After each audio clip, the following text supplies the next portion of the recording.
Welcome to Manna at the Tap, a podcast from Tapestry Ministries. Each episode reflects on a daily Bible reading from the Revised Common Lectionary. I'm Gloria, a fellow traveler on a spiritual journey with the Tapestry community, and we refer to the daily Bible reading as our spiritual manna.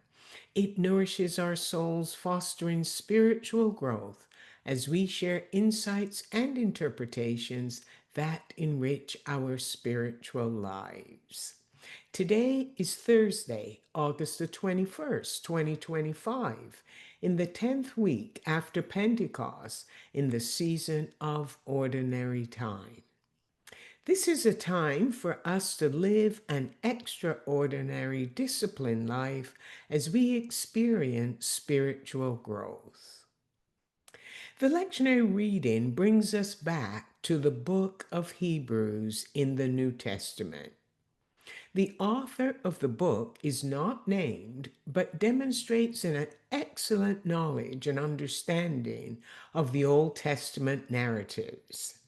It is also uncertain whether the recipients of the letter were a Jewish or Gentile community, or a mixture of both, and their location remains unknown. Hebrews chapter 11 is often called the Hall of Fame of Faith because it offers a detailed and carefully arranged reflection on the nature and purpose of faith, highlighting examples from Israel's history. The lectionary reading is Hebrews chapter 12, verses 3 to 17. And the opening verse of the chapter reminds the community that life is like a marathon. And a great cloud of witnesses surround them. Those are the ones who have lived lives of faith, and they're standing on the sidelines and encouraging the runners to stay the course until the end. The community had been going through a lot of suffering and persecution, and the author reminded them to keep their eyes and their minds firmly fixed on Jesus, who also suffered.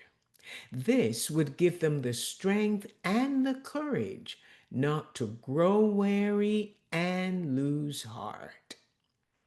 Some community members were tempted to give up because the suffering was intense. The author encouraged them to endure the suffering and not see it as punishment, but as training.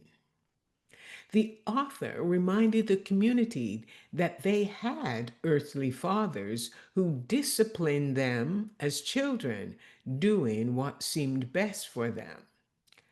God uses their suffering as discipline because of his love for them.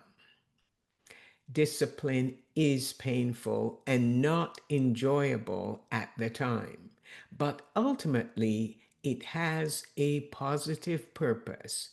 It deepens one's relationship with God.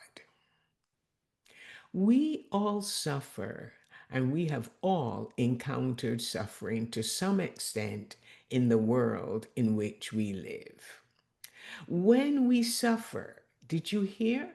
Not if we suffer, but when we suffer, we need to remember that God is with us and God understands us.